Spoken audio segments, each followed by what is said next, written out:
بسم اللہ الرحمن الرحیم۔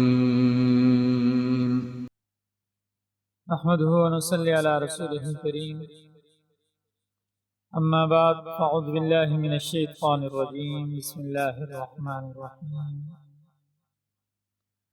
الحمد لله رب العالمين الرحمن الرحيم مالك يوم الدين. صدق اللہ العظیم. پچھلے سبق میں ہم نے سورہ فاتحہ کے فضائل، سورہ فاتحہ کی خصوصیات اور اسی طرح سورہ فاتحہ کا پہلی سورت ہونا، مکمل سورت کا نازل ہونا، اور بسم اللہ الرحمن الرحیم کے متعلق مختصراً عرض کیا تھا. آج انشاءاللہ ہم سورہ فاتحہ کو شروع کرتے ہیں. ابتدائی باتیں ہو چکی ہیں، تو فرمایا کہ الحمد ساری کی ساری تعریف، سب تعریفیں للہ اللہ کے لیے، رب العالمین جو رب ہے سارے جہانوں کا. میں نے بتایا تھا انشاءاللہ لفظی ترجمہ بھی ہوگا، یعنی ایک ایک لفظ کا ترجمہ، اور پھر جس کو با محاورہ ترجمہ کہتے ہیں، یعنی پورے آیت کا یا پورے ایک جملے کا ترجمہ انشاءاللہ. تو لفظی ترجمہ سن لیں اچھی طرح. الحمد ساری تعریف، ہم کہتے ہیں تعریف کو جب الف لام آیا تھا، ساری کی ساری تعریف، سب تعریف للہ اللہ کے لیے ہیں، رب العالمین جو رب ہے سارے جہانوں کا، الرحمن بحد مہربان، الرحیم نہایت رحم والا، مالک جو مالک ہے، یوم الدین، یوم دن کو کہتے ہیں، روز کو کہتے ہیں، اور دین جزا کا، بدلے کا. الحمدللہ رب العالمین ساری تعریفیں اللہ کے لیے ہیں جو سارے جہانوں کا پالنے والا ہے. الرحمن الرحیم جو بے حد مہربان نہایت رحم والا ہے. مالک یوم الدین مالک ہے روز جزا کا، مالک ہے بدلے کے دن. یہ ترجمہ ہو گیا. اب تھوڑی سی اس کے متعلق کچھ باتیں عرض کرنی ہیں، مختصر تفسیر. ابتدائی طور پر یہ سمجھیں کہ سورہ فاتحہ 7 آیتوں پر مشتمل ہے. سورہ فاتحہ میں 7 آیتیں ہیں، جن میں سے پہلی 3 آیات میں اللہ تبارک و تعالیٰ کی تعریف ہے، اللہ تبارک و تعالیٰ کی حمد و ثنا ہے، اور آخری 3 آیتوں میں انسان کی طرف سے دعا اور درخواست، اور یہ بھی اللہ تبارک و تعالیٰ کی رحمت ہے، اللہ کی مہربانی ہے، اللہ کی شفقت ہے کہ اللہ نے خود ہی انسان کو سکھایا.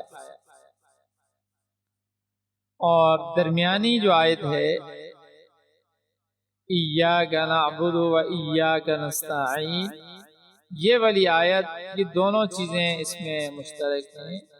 اس میں اللہ کی تعریف بھی ہے، اللہ کی حمد و ثنا بھی ہے، اور کچھ دعا اور درخواست بھی. صحیح مسلم کی حدیث ہے، حضرت ابو ہریرہ رضی اللہ تعالیٰ عنہ فرماتے ہیں کہ رسول اکرم صلی اللہ علیہ وسلم نے ارشاد فرمایا کہ اللہ تبارک و تعالیٰ نے فرمایا ہے کہ نماز یعنی سورہ فاتحہ میرے اور میرے بندے کے درمیان 2 حصوں میں تقسیم کی گئی، آدھا میرے لیے ہے اور آدھا میرے بندے کے لیے، اور جو کچھ میرا بندہ مانگتا ہے وہ اس کو دیا جائے گا. پھر رسول اللہ صلی اللہ علیہ وسلم نے فرمایا کہ بندہ جب یہ کہتا ہے الحمدللہ رب العالمین، تمام تعریفیں اس اللہ کے لیے ہیں جو سارے جہانوں کو پالنے والا ہے، اللہ تبارک و تعالی فرماتے ہیں کہ میرے بندے نے میری تعریف کی۔ جب ہم یہ کہتے ہیں نا نماز میں الحمدللہ رب العالمین، تو آگے سے ہمیں اللہ کی طرف سے جواب آتا ہے، یہ اللہ سے کلام ہو رہا ہے، اللہ سے باتیں ہو رہی ہیں۔ قرآن جو ہے نا وہ اللہ سے باتیں کرنا، اللہ سے کلام کرنا۔ تو اللہ کیا فرماتے ہیں آگے سے؟ میرے بندے نے میری تعریف کی ہے۔ اور جب بندہ کہتا ہے الرحمن الرحیم، تو اللہ نے کیا فرماتے ہیں؟ اللہ تبارک و تعالی فرماتے ہیں میرے بندے نے میری تعریف اور ثنا بیان کی، میرے بندے نے میری تعریف اور میری بزرگی، میری ثنا بیان کی۔ اور جب بندہ یہ کہتا ہے مالک یوم الدین، تو اللہ تبارک و تعالی فرماتے ہیں میرے بندے نے میری بزرگی بیان کی۔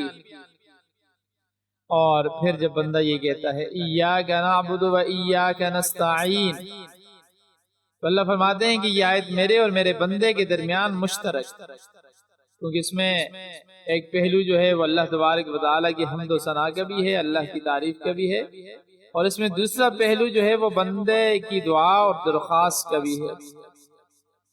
اور اس کے ساتھ ساتھ اللہ تبارک و تعالیٰ یہ بھی فرماتے ہیں، اللہ کی طرف سے یہ بھی ارشاد ہوتا ہے کہ میرے بندے کو وہ چیز ملے گی جو اس نے مانگی۔ اور پھر جب بندہ یہ کہتا ہے اہدنا الصراط المستقیم صراط الذین انعمت علیہم غیر المغضوب علیہم ولا الضالین، تو اللہ فرماتے ہیں یہ سب میرے بندے کے لیے ہے اور اس کو وہ چیز ملے گی جو اس نے مانگی ہے۔ تو یہ ہے سورہ فاتحہ۔ یعنی آپ جب اب سیکھ لیا کہ جب سورہ فاتحہ پڑھیں نماز میں نا، تو یہ توجہ ہونی چاہیے، یہ دھیان ہونا چاہیے کہ میں کیا پڑھ رہی ہوں اور مجھے اللہ کی طرف سے کیا جواب آ رہا ہے۔ اس سے نماز کے اندر دل لگتا ہے۔ تو خیر فرمایا کہ الحمدللہ رب العالمین، سب تعریفیں اللہ ہی کے لیے۔ دیکھیں دنیا میں جہاں بھی کہیں بھی کسی بھی چیز کی تعریف کی جاتی ہے تو در حقیقت وہ تعریف اللہ ہی کی تعریف ہے۔ اور جب انسان اس کائنات میں غور و فکر کرتا ہے، انسان یہ بات سوچنے پر، یہ بات تسلیم کرنے پر مجبور ہو جاتا ہے کہ ہر چیز کو وجود دینے والا اور اسے کمال کے درجے تک پہنچانے والی ذات وہ صرف اور صرف اللہ کی ذات۔ جہاں کہیں کوئی حسن و جمال یا کمال پایا جاتا ہے وہ اللہ کا دیا ہوا ہے۔ اسی لیے اگر کسی صاحب حسن کی، کسی خوبصورت انسان کی، یہ صاحب کمال کی، جس کے اندر اللہ نے کوئی کمال دیا ہے، کوئی اسے چیز عطا کی ہے، تو اس کی جب تعریف کی جاتی ہے تو وہ بھی اللہ کو پہنچتی ہے۔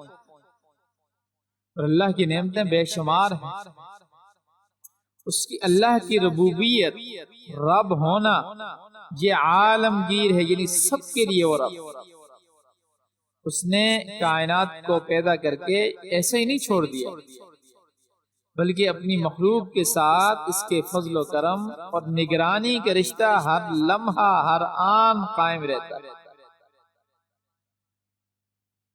اور یہی وجہ ہے کہ جب ایک مومن شخص جب اللہ تبارک و تعالیٰ کے فضل و کرم کے بارے میں ذرا سا بھی غور و فکر کرتا ہے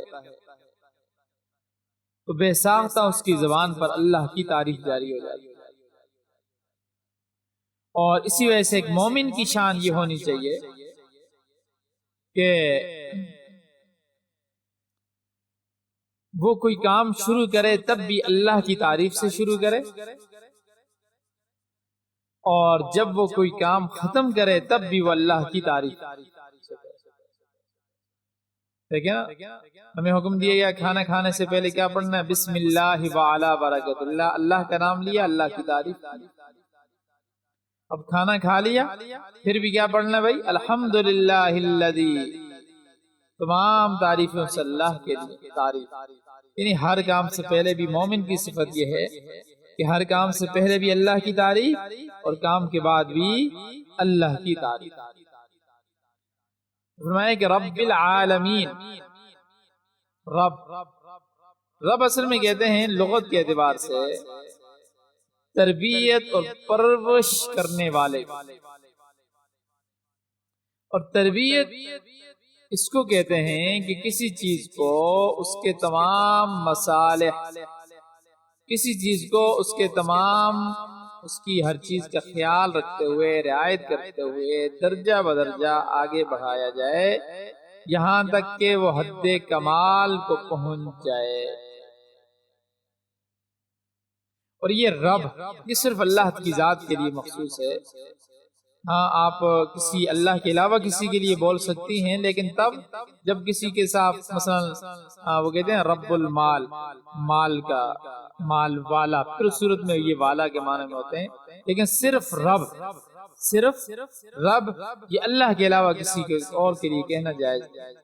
اور عالمین یا عالم کی جمع، دنیا میں بے شمار عالم ہے، آسمان کا عالم، چاند کا عالم، سورج کا عالم، تمام ستارے، ہوا، فرشتے، جنات، زمین، اس کی تمام مخلوقات، حیوان، انسان، نباتات، جمادات، یہ سب ہی اس میں داخل ہیں.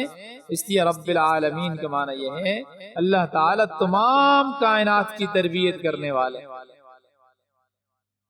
اور بلکہ حضرت ابو سعید خدری رضی اللہ تعالیٰ سے منقول ہے کہ عالم 40,000 ہے.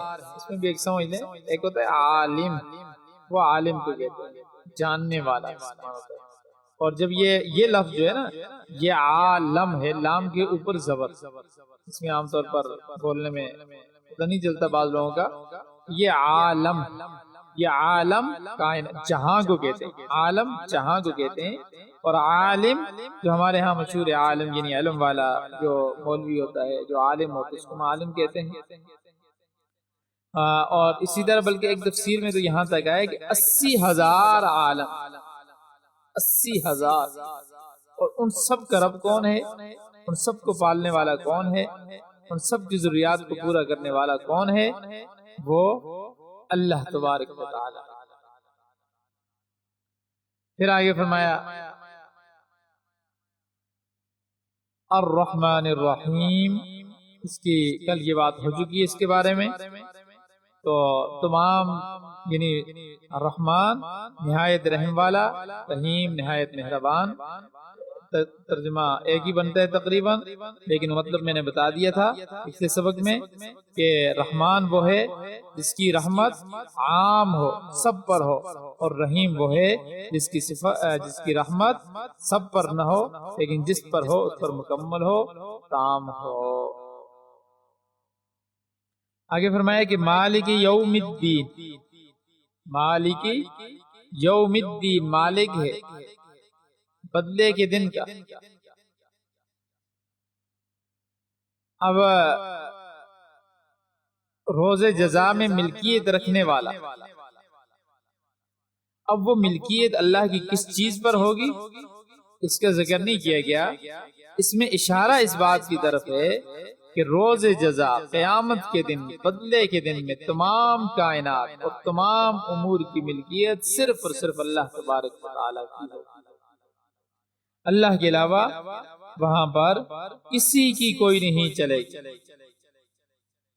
بلکہ آتا ہے اللہ تبارک و تعالیٰ بڑے جلال میں ہوں گے اس وقت قیامت کے دن، اور پوچھیں کہ لمن الملک اليوم، بتاؤ آج کس کی بادشاہی ہے.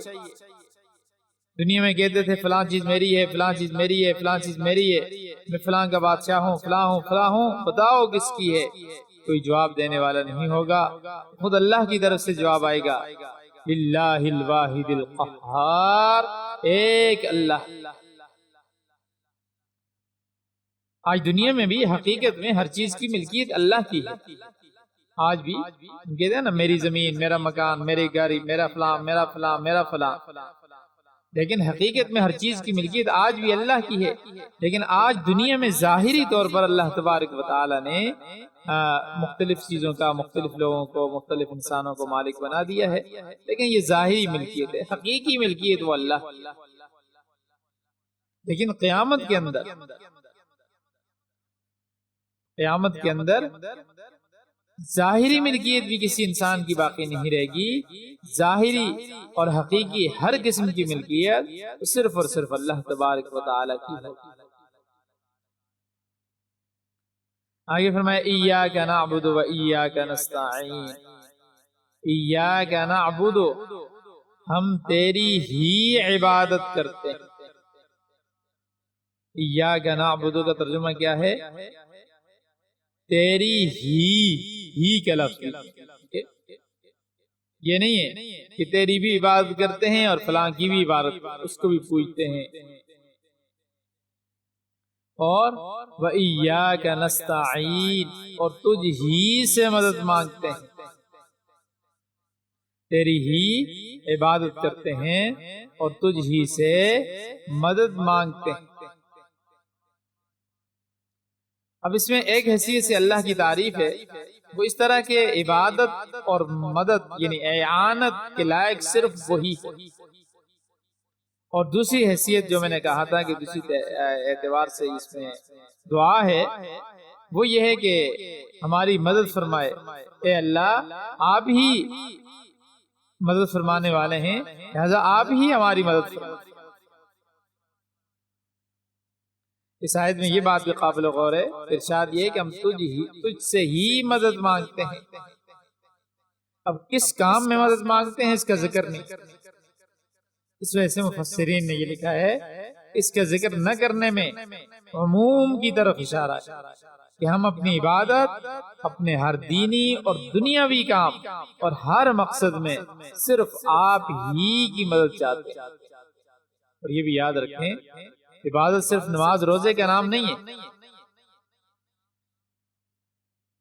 امام غزالی رحمۃ اللہ علیہ نے عبادت کی 10 قسمیں لکھی ہیں: نماز، زکوٰۃ، روزہ، حج، تلاوت قرآن، ہر حالت میں اللہ کا ذکر کرنا، حلال روزی کے لیے کوشش کرنا، پڑوسی اور ساتھ والوں کے حقوق ادا کرنا، لوگوں کو نیک کاموں کا حکم کرنا اور برے کاموں سے منع کرنا، اور نمبر 10 رسول اللہ صلی اللہ علیہ وسلم کی سنت کا اتباع کرنا۔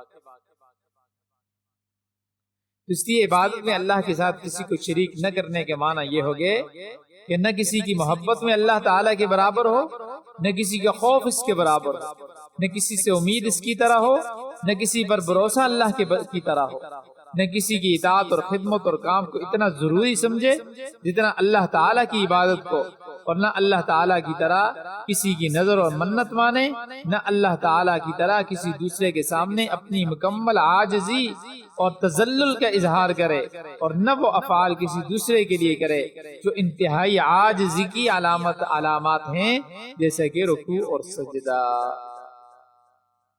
اس میں بات ساری سمجھ میں آ گئی ہوگی۔